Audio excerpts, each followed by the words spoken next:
오늘 본문 말씀 22장은요. 본문 역사상 가장 극적이며 위대한 변화에 대한 이야기입니다. 여러분, 사람은 변화될까요? 어떤 사람은 절대 변화되지 않는다. 또 어떤 사람은 변할 수 있다라고 얘기합니다. 인간적인 관점에서는 사실은 변하지 않는 게 맞지 않는가라고 우리가 생각할 때도 있죠. 그래서 어떤 분들이 이렇게 얘기합니다. 머리 검은 것들은 거두면 안 된다. 배은망덕. 도저히 그 은혜로도 그 악한 본성을 바꿀 수가 없다. 그러나 머리 검은 것도 걷어서 변화시키는 게 누구십니까? 우리 하나님이시죠. 그 일, 그 중에 가장 크게 변화된 극적이며 위대한 변화의 중심에 있던 게 바로 사도 바울이죠. 본문의 이야기는 사도행전 9장에 있었던 사건을 사도 바울이 자신의 입장에서 1인칭의 입장에서 자기를 죽이려는 유대인들 앞에서 목숨 걸고 간증하던 내용이에요. 바울이 선교 여행을 마치고 예루살렘에 돌아왔지만 마침 소아시아 지역에서 온 유대인들이 바울을 예루살렘에서 보고 율법과 성전을 비방한다고 백성들을 선동해서 예루살렘에서 큰 소요 사태가 일어났습니다. 이 사람들이 왜 그러냐면은 사울이 선교하던 지역에서부터 계속해서 유대인들이 믿는 사람들은 믿지만 대부분의 유대인들이 바울의 복음, 예수 그리스도를 믿고 고백하면은 구원받는다. 주로 고백하라. 그래서 바울의 그 복음을 거부하고 구약의 율법은 폐기하는 사람으로 또 성전을 무시하는 사람으로 여러 사도행전 7장 8장에 보면은 스데반에 대한 그 오명이 바로 그거 아니었습니까? 그를 고발한 이유, 거짓으로 고발한 이유가 모세 율법을 무시하고 성전을 무시하는 사람이다라고 해서 고발된 거 아니겠어요? 그리스도인들이 복음을 전할 때마다 그런 오명을 쓰고 복음을 전했는데 바울도 마찬가지였죠. 그래서 유대인들은 그 복음 마음에 들지 않고 또 그것을 이방인들에게, 구원은 우리 유대인들에게만 있는 거야. 저들도 유대인이 되어야 구원받아. 하지만은 하나님의 뜻은 그게 아니었거든요. 근데 이해하지 못한 이 이방인 사람들을 구원하시는 하나님의 뜻을 이해하지 못한 유대인들은 바울을 싫어했던 거예요. 그래서 목숨 걸고 바울이 복음을 전했고 이 유대인들은 목숨 걸고 바울을 죽이려고 합니다. 그들 중에 유대로 왔다가 예루살렘에서 바울을 보고 마침 사람들 모이니까 소동한 거죠. 그 목숨을 걸고 바울이 그 앞에서 자신이 변화된 체험을 간증하는 내용입니다. 바울은 3절부터 이렇게 자기를 소개합니다. 나는 유대인으로 길리기아 다소에서 나서 이 성에서 자라 가말리엘의 문안에서 우리 조상들의 율법에 엄한 교훈을 받았고 오늘 너희 모든 사람처럼 하나님께 대하여 열심히 있는 자라. 내가 본래부터 유대인이다. 하나님께 대한 열심이 있고 율법에 엄한 교훈을 받던 사람이다. 너희들이 말한 것처럼 모세와 율법을 폐하고 성전을 무시하는 사람이 아니다. 하나님께 대한 열심이 있는 사람이다. 그래서 그가 어떻게 했습니까? 내가 지금 전하는 예수 그리스도의 복음의 도를 오히려 나는 박해했었고 사람을 죽이기까지 하고 남녀를 결박해서 옥에 가두었다. 그랬던 사람이다. 그 열심으로 예수 믿는 사람을 박해하고 죽였던 거예요. 그리고 예루살렘과 유대 지역만이 아니라 이제는 멀리 다메섹이라는 이방 지역까지 원정을 띱니다. 교회를 핍박하는데 열심히 했어요. 여러분, 우리는 복음을 전하기 위해서 원정을 뛰진 않잖아요. 우리가 살고 있는 물레동 지역에서도 할까 말까 아닙니까? 근데 복음을 전하는 것도 아니고 믿는 사람들을 잡아 죽이려고 돌아다니는 사람이 이 사도 바울이었어요. 그러니까 유대인들 입장에서는 대단한 사람이고 그리스도인 입장에서는 정말 엄청난 대적이었던 거죠. 바울은 많은 바리새인들처럼 예수님을 구약에서 예언된 메시아로 인정하지 않았어요. 예수님을 믿는 교회가 이단이라고 생각했기 때문에 그래서 그렇게까지 나름대로 하나님에 대한 열심으로 교회를 핍박하던 사람이죠. 오늘 본문의 그의 간증의 내용을 보면 그렇게 교회를 핍박하려는 열심을 가지고 다메섹으로 가다가 자기가 이미 실패한 이단의 괴수로 여겼던 그 예수님, 살아계신 예수님을 만나게 되는 것입니다. 6절 8절 우리 한번 보시겠습니다. 가는 중 다메섹에 가까이 갔을 때에 오정쯤 되어 호련히 하늘로부터 큰 빛이 나를 둘러 비침에 내가 땅에 엎드려져 들으니 소리 있어 이르되 사울아 사울아 내가 왜 나를 박해하느냐 하시거늘 내가 대답하되 주님 누구시니까 하니 이르시되 나는 내가 박해하는 나사렛 예수라 하셨습니다. 예수님께서 친히 그에게 나타나셔서 만나 주셨어요. 자기를 박해하는, 정확히 말하면은 예수님께 속한 교회와 성도들을 죽이고 박해한 자들을, 이 바울을 만나 주신 거죠. 그리고 예수님을 만난 바울이 예수님께 이제는 묻습니다. 주님, 내가 무엇을 하리이까? 주께서 이르시되 일어나 다메섹으로 들어가라. 내가 해야 될 모든 것을 거기서 누가 이르리라. 그리고 다메섹에 가서 예수님이 소개해 준 그 아나니아를 만나고 아나니아가 하나님의 뜻을 보여줍니다. 뭐라고 하시느냐? 내가 그를 위하여 모든 사람 앞에서 내가 보고 들은 것의 증인이 되리라. 예수님을 부정하고 예수 믿는 사람들을 죽이고 교회를 핍박하고 무너뜨리던 사람이 이제는 그 예수님을 증거하는 사람으로 180도 입장이 바뀌게 되었다 이거예요. 그러려고 내가 너를 택했다. 그 다음에 21절에 보면 바울이 성전에서 기도하다가 환상 가운데 주님의 지시를 받습니다. 21절의 말씀은 모든 예수 믿는 사람이 아니라 바울에게 특별히 그에게 개인적으로 주신 사명이죠. 나더러 또 이르시되 떠나가라. 내가 너를 멀리 이방인에게로 보내리라 하셨느니라. 14절에서 15절에 나온 아나니아를 통해 주신 내가 보고 들은 것에 증인이 되리란 말은 모든 예수님을 믿는 사람에게 주신 사명이지만 21절은 그에게 주신 특별한 개인적인 사명이에요. 하여간 그가 예수님을 만나고 이제는 180도 입장이 바뀌었습니다. 유대인 중에 유대인 바리새인이요, 누구보다 예수님과 교회를 미워했던 사람이 이제는 누구보다 열심히 예수님을 메시아로, 그리스도로, 하나님의 아들로 증거하는 사람. 예수님은 죽고 끝났다, 실패한 운동이다가 아니라 그분은 십자가에 죽으시고 사흘 만에 다시 살아나셨어요. 그래서 사도행전의 바울의 복음의 메시를 보면은 예수님의 죽으심과 부활하심에 대해서 항상 증거했습니다. 부활을 믿지 않았던 바울이 부활을 증거하는 자가 되었어요. 교회를 핍박하는 바울이 교회를 세우는 자가 되었어요. 그리고 그를 통하여서 이방인에게로 보내기를 하시는 그 하나님의 말씀이 이루어져서 그를 통하여서 복음이 로마에 퍼지게 되고 로마 제국을 통해서 온 서방 세계, 서구 문명을 통해 그리스도의 복음이 이제는 우리 대한민국에까지 와서 이방인이었던 우리도 예수님을 믿는 이 역사의 놀라운 흐름이 지금 진행이 되고 있는 것 아니겠습니까? 그를 통하여 복음이 편만하게 퍼지게 된 거죠. 그럼 어떻게 사람이 이렇게 180도 변하게 되었을까? 바울이라는 사람이 변하게 된 그 모습, 그 이유와 그것을 통해서 우리에게 주시는 교훈이 뭔지 한번 살펴보려고 합니다. 바울이 변하게 된 근본적인 이유는 그가 살아계신 예수님을 직접 만났기 때문이에요. 바울뿐이겠습니까? 인간의 근본적인 변화의 시작은 예수님을 만나야 하는 것입니다. 그런데 그 만남은 우리가 길 가다가 잠깐 아는 사람 얼굴 마주치는 정도의 만남이 아니에요. 의미 없이 잠깐 스쳐 지나가는 만남이 아니라 그 마주침 가운데, 예수님을 만난 가운데 그 둘 사이에 어떤 중요한 사건이 일어나야 돼요. 이벤트가 일어나야 돼요. 바울과 예수님의 만남에서 어떤 이벤트, 어떤 사건이 일어났습니까? 그는 아직 예수님이 누구신지 모르는 상태예요. 예수님이 먼저 말씀하시죠. 내가 나를 핍박하느냐? 왜 나를 박해하느냐? 그러자 바울은 대답도 못하고 당황한 상태에서 엎드러져 가지고 눈도 보이지 않은 상태에서 그저 놀라서 주님께 질문하죠. 8절 보시겠습니다. 뭐라고 말합니까? 내가 대답하되 주님 누구시니까 하니 이르시되 나는 내가 박해하는 나사렛 예수라 하시더라. 바울과 예수님의 만남에서 일어난 사건은 바로 그거예요.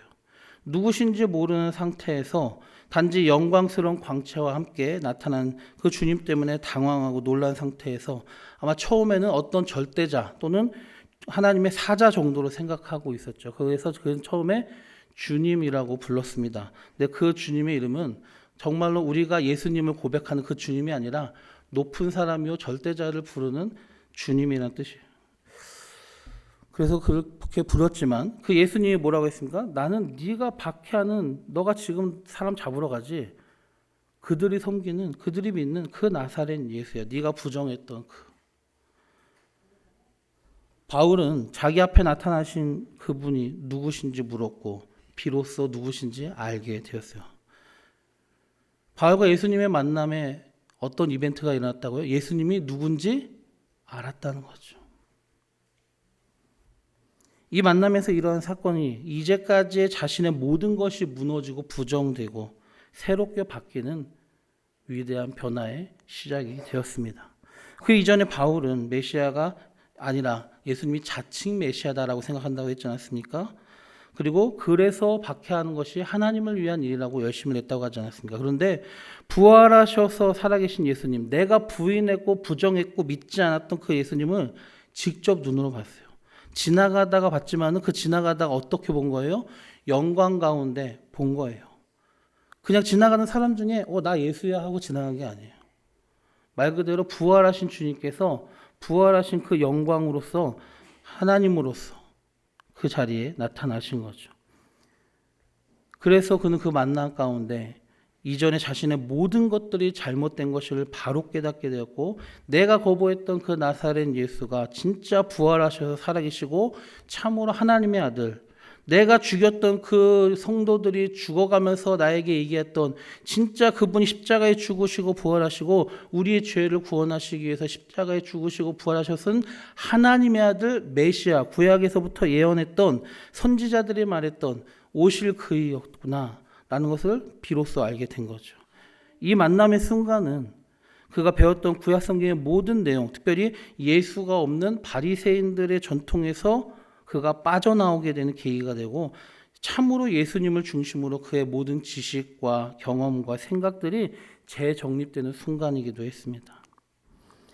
만일 그가 예수님을 만났어도 예수님이 내가 너 누구냐면 너가 부인했던 그 나사렛 예수, 너가 부활하지 않았다고 믿었던, 실패했다고 믿었던 그 나사렛 예수야. 봐라, 내가 영광 가운데 너에게 나타났다. 나는 지금도 살아서 역사한다 라고 주님이 나타나셨지만 그럼에도 그가 마치 출애굽기에 나오는 바로처럼 예수님을 만났어도 완고하게 계속 부정했으면 어떤 변화도 그에겐 일어나지 않겠죠. 다행히 바울은 그 자리에서 바로 꼬꾸라진 거죠. 바울 이전에도 수많은 사람들이 예수님을 만났을까요? 안 만났을까요? 만났어요. 근데 제가 아까 처음에 말씀드린 것처럼 어떤 만남은 스쳐 지나가는 것처럼 의미 없이 지나가는 만남이 된다. 시간적으로 오래 있어도 아무런 이벤트, 사건, 중요한 사건이 본질적인 변화에 일으키는 사건이 없으면 그 만남은 무의미한 사건이 된다 이거예요. 어떤 사람들에게는 그 예수님과의 만남이 스쳐 지나가는 만남이 된 거예요. 무리와 군중들이 그랬죠. 3년 반 동안 예수님을 따라다녔던 수많은 무리들 가운데 진짜 제자가 된 사람들은 누가 있을까요? 얼마나 많을까요? 5,000명이 먹고 12강주리가 남았다. 학자들의 경우에 여러분 다 상식적으로 알고 있죠. 5,000명이 아니라 10,000명, 20,000명, 뭐 이렇게 30,000명까지 계산하는 사람도 있고요. 그 수많은 사람들이 예수님을 계속 따라다녔어요. 그렇지만 마지막에 예루살렘에서 어떻게 했습니까? 십자가에 못 박아라. 무리와 군중에 불과한 사람들. 의미 없이 스쳐 지나가는 만남이에요. 3년 반을 같이 따라다녔지만 봤지만 그 말을 들었지 말씀을 들었지만 의미가 없었어요. 바리새인과 서기관들과 사두개인들도 그랬죠. 백성들보다 똑똑하고 더 잘 알아서 예수님의 말씀을 어쩌면 더 잘 이해했을 수도 있어요. 그러나 그들은 받아들이지 않았어요. 헤롯과 빌라도도 예수님이 마지막 십자가에 돌아가시기 전에 정말 중요한 순간에 만났고 그들이 어쩌면 예수님을 믿고 구원받을 유일한 기회였을 수도 있죠. 하지만 그들은 그냥 스쳐 지나가는 만남밖에 안 됐습니다. 근데 바울의 만남은 어땠습니까? 바울은 어떻게 보면 바리새인과 서기관들과 빌라도와 헤롯과 무리와 군중보다 더 완악한 사람이었을 수도 있어요. 그리스도인들의 입장에서는. 하지만 가장 최악의 입장이었던 이 완악한 그리고 완고한 바울이 예수님을 만났을 때 그들은 스쳐 지나간 사람들과는 전혀 다른 만남을 가지게 된 거죠. 그분이 진짜 하나님의 아들이시 성경이 말씀하고 있는 그리스도임을 그는 받아들이게 되었습니다. 그 후로부터 그의 모든 생각, 사고방식, 삶의 이유와 방향이 완전히 근본적으로 그리고 영원히 바뀌게 되었다는 것이죠. 사람의 인생을 변화시키는 만남이라 이렇게 예수님을 진정으로 만나 뵙되 그분이 정말 하나님의 아들이시고 나를 구원하신 그리스도이심을 믿고 받아들이는 진정한 만남이어야 된다는 것입니다. 예수님을 만나 뵙고 당신은 누구십니까? 물었던 바울에게서 우리는 이 점을 깨달아야 됩니다. 여러분은 예수님을 만나셨습니까? 우리 물레동교회 성도님들 다 예수님 만나셨나요? 우리 청년들, 우리 세교회 청년들 예수님 만나셨습니까? 예수님을 어떤 분으로 고백하십니까? 네. 왜 머뭇하시죠? 수상한데요? 네. 만나신 거 맞나요? 스쳐 지나간 거 아닌가요? 네. 스쳐 지나면 안 돼요. 이 만남에서 바울과 같은 사건이 우리에게도 있었으면 좋겠습니다. 있었기를 기원합니다. 그리고 그 만남을 계속 이어가시길 바랍니다. 자, 이렇게 바울은 이전에 자신의 모든 것이 부정되고 깨어지는 아픔이 있었지만 진정으로 예수님을 만나서 완전히 변화된 삶이 시작이 됐습니다. 그런데 오늘 이야기는 거기서 끝나지 않습니다. 시간은 이제 끝나게 됐네요. 네. 다음 주에 이어서 청년 예배였으면 그렇게 할 텐데 우리 빨리 말씀을 정리해야죠. 오늘의 이야기는 거기서 끝나지 않아요. 예수님과 만남, 예수님이 누구신지에 대한 질문 외에 중요한 질문이 한 가지가 더 있습니다. 본문 10절 다시 보겠습니다. 함께 보겠습니다. 내가 이르되 주님 무엇을 하리이까? 주께서 이르시되 일어나 다메섹으로 들어가라. 내가 해야 할 모든 것을 거기서 누가 이르리라 하시거늘. 바울은 자기가 만난 분이 나사렛 예수시고 하나님의 아들 그리스도이심을 깨닫게 되었죠. 그래서 자신의 이전 모든 것을 부정하게 되고 새롭게 변화가 시작되게 했습니다. 그 다음에 이어진 질문이 이거예요. 이게 중요한 거예요. 진짜 예수님을 만난 사람, 진짜 구원받은 사람, 진짜 변화가 시작된 사람은 근본적으로 자기 자신에게 그리고 주님께 이 질문을 해야 돼요. 주님, 내가 무엇을 할까요? 나는 이제 어떻게 살아야 되지?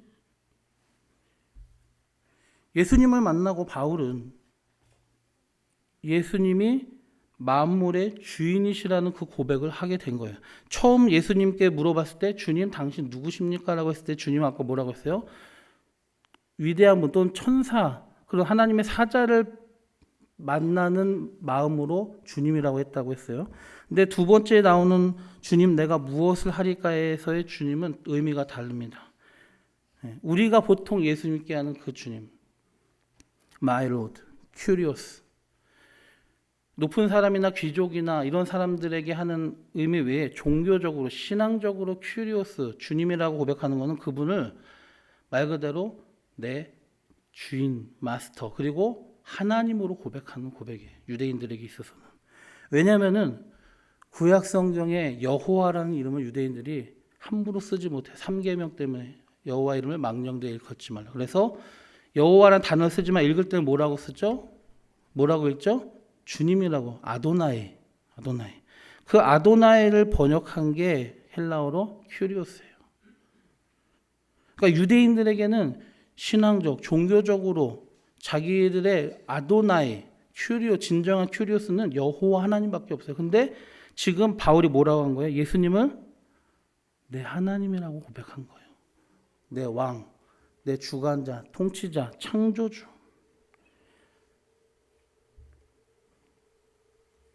그 다음에 물어보는 거죠. 내가 어떻게 할까요? 왜 물어본 거예요? 내 삶의 주인이 내가 아니라 나는 하나님 겁니다. 당신 겁니다. 그래서 내가 물어봅니다. 하는 거예요. 그리고 이어진 내용이 바로 그의 소명과 사명을 받는 내용이죠. 내 증인이 되어라. 너를 이방인에게로 보내겠다. 그는 그의 사명을 감당하는 삶으로 이어지게 되는 거죠. 그게 사도행전 28장까지 이어집니다. 저와 여러분 모두는 예수님께서 우리의 죄를 대속하시기 위해 십자가에 죽으셨다는 것을 믿습니다. 그죠? 그리고 그 예수님을 영접하셨죠? 예. 그러니까 이 자리에 다른 곳에 아니고 예배드리러 온 거 아니겠어요? 그럼 여러분은 바울과 같이 두 번째 질문의 삶을 살고 계십니까? 주님, 내가 무엇을 하리이까? 예수님을 만나고 믿고 받아들인 사람들에게 자연스럽게 이어지는 고백이 바로 그예요. 예수님이 나의 주님이시다. 여러분은 주님이라는 고백을 어떤 의미로 고백하십니까? 우리 아까 찬양으로 고백했죠? 주님만이 나의 왕이십니다. 주인, 로드, 킹, 그리고 하나님. 예수님이 우리에게 가지고 계신 절대 주권, 그걸 인정하냐 이거예요.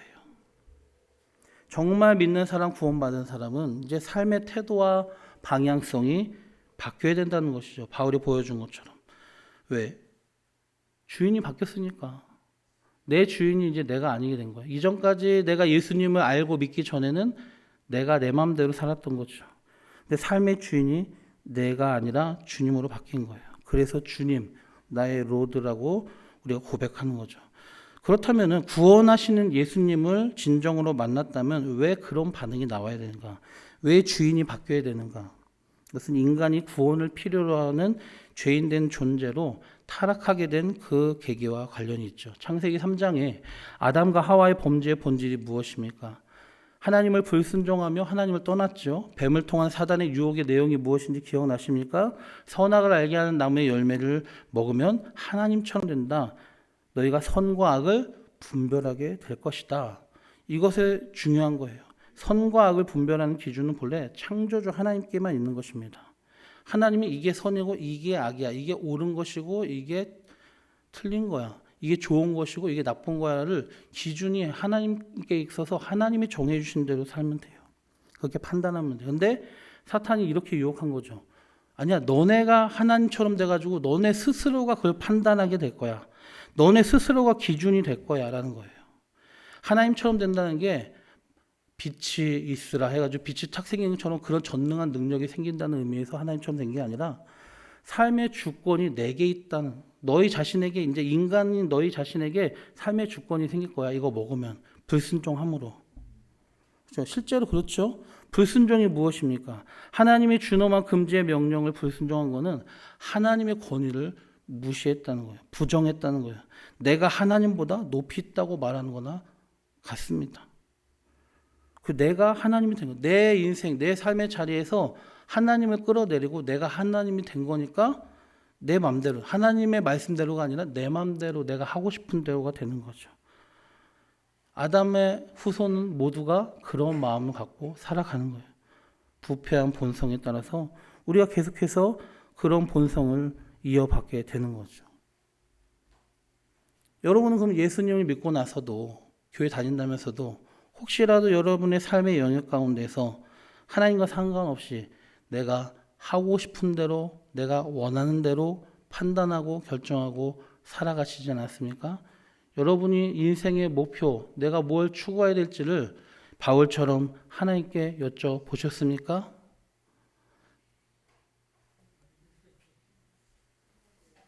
우리가 회개해야 될 점이 있다면 바로 그것 아닐까요?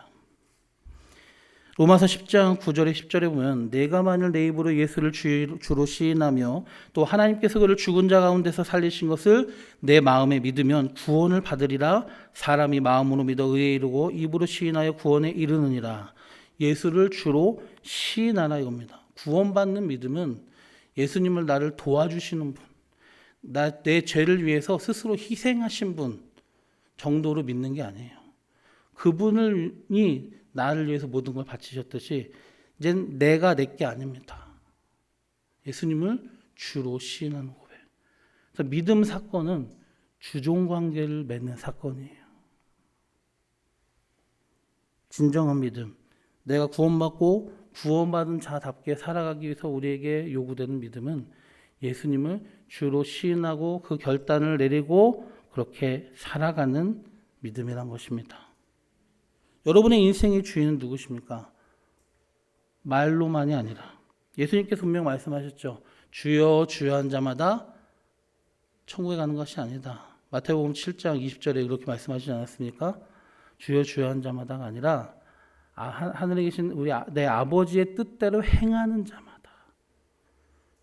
주여 주여 하지 말고 주님이라 고백하는 대로 내 뜻에 순종해라. 로마서 14장 7절 9절에 이런 말씀이 있죠. 우리 중에 누구든지 자기를 위하여 사는 자가 없고 자기를 위하여 죽는 자도 없도다. 우리가 살아도 주를 위하여 살고 죽어도 주를 위하여 죽나니 그러므로 사나 죽으나 우리가 주의 것이로다. 이를 위하여 그리스도께서 죽었다가 다시 살아나셨으니 곧 죽은 자와 산 자의 주가 되려 하십니다. 예수님의 십자가 대속의 이유가 뭔가요? 지옥에 갈 운명이었던 우리를 천국 가게 해가 천국에서 잘 먹고 잘 살게 하려고가 구원의 이유가 아니에요. 다시는 우리 자신을 위해서가 아니라 나를 위해서 죽은 그 분을 위해서 살게 하기 위해서 내 주님이 되게 하시려고, 나를 주관하시려고. 아까 창세기처럼 우리가 잃어버렸던 내 삶 속에 하나님의 자익을 다시 회복하게 하시려고. 파괴되었던 하나님과의 관계는 하나님이 나의 하나님이 되시, 나의 주인이 되시, 나의 왕이 되셔야 온전히 회복이 됩니다. 그게 구원의 목적이고 본질이에요. 고린도후서 5장 15절에 그래서 우리가 예수님을 주님으로 모신 삶은 그 삶을 이렇게 표현하고 있습니다. 그가 모든 사람을 대신하여 죽으심은 살아있는 자들로 하여금 다시는 그들 자신을 위하여 살지 않고 오직 그들을 대신하여 죽었다가 다시 살아나신 이를 위하여 살게 하려 합니다. 예수님을 주님으로 모시는 삶은요, 나를 위한 삶이 아니라 나를 위해서 죽은 그분을 위해서 사는 삶이에요. 십자가의 보혈로 대속의 구원을 얻은 사람은 이제는 어떻게 살아야 된다고요? 다시는 그들 자신을 위해 살지 않고, 다시는 저를 위해 사는, 이 유다위 씨를 위해서 살지 않고, 다시는 우리 서영이를 위해 살지 않고, 나 자신이 아니라 나를 위해서 죽으신 그분을 위해서 사는 게 십자가 대속의 목적이라고요.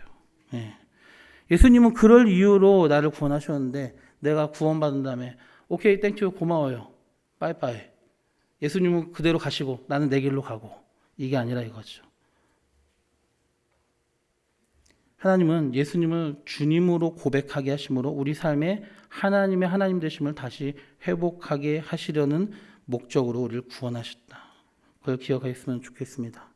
그래서 예수님을 만나고 믿고 구원받았다면 구원받은 사람답게 나를 위해서가 아니라 나를 위해 죽으시고 부활하신 예수 그리스도를 위해서 그분께 순종하며 그분을 내 삶의 주관자, 주인으로 모시며 살아가야 될 줄로 믿습니다. 예. 그 삶의 모습은 이제는 교회 안에서만이에요. 나는 주님께 순종하고 주님을 위해서 살아갑니다. 그래서 예배도 드리고 또 우리 와서 특성도 하고, 예, 봉사도 하죠. 청소도 하고 셀모임도 하고 여러 가지를 합니다. 그런데 그게 아니에요. 예수님께서는 교회에서만 우리 주님이 아니에요. 교회 밖에 우리 모든 일상에서도 우리는 그리스도인이고 예수님께서는 우리의 주인 되십니다. 그래서 우리는 교회 안에서만 코람되어 하나님 앞에서 사는 것이 아니라 교회 밖에서 언제 어디서든지 우리가 사람들이 없다 하더라도, 보는 사람이 없더라도 나는 하나님 앞에서 살아간다는 것입니다. 교회 밖에서도 어느 곳에서 언제든지 예수님께서는 우리의 주인 되십니다. 우리는 교회 밖에서 이어지는 우리의 일상에 대한 우리 개념을 새롭게 바꿔야 됩니다. 교회 안에서만 주를 위해서 사는 것이 아니야. 교회 안에서만 주를 위해서 일하는 게 아니야. 교회 안에서만 주를 위해서 주님께 순종하는 삶이 아니야. 교회 밖에서도 순종하고 교회 밖에서도 주를 위한 거고, 예, 그렇게 살아간다는 것이죠.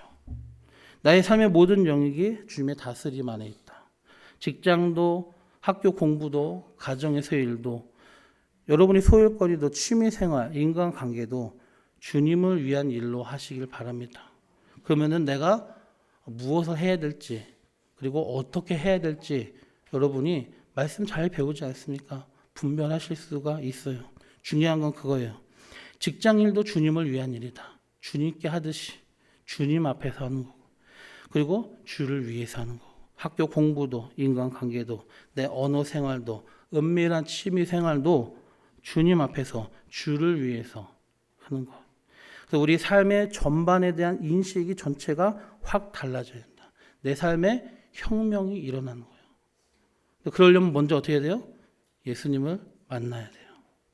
예수님이 여러분의 모든 것을 자신의 피값으로 하신 하나님의 아들이시오, 하나님 그분이시고 그리스도, 그리고 내 주인이시다. 바울은 그걸 깨달은 거예요. 그 순간에 철저하게 깨닫고, 그래서 물어본 거죠. 주님, 이제 내가 무엇을 할까요?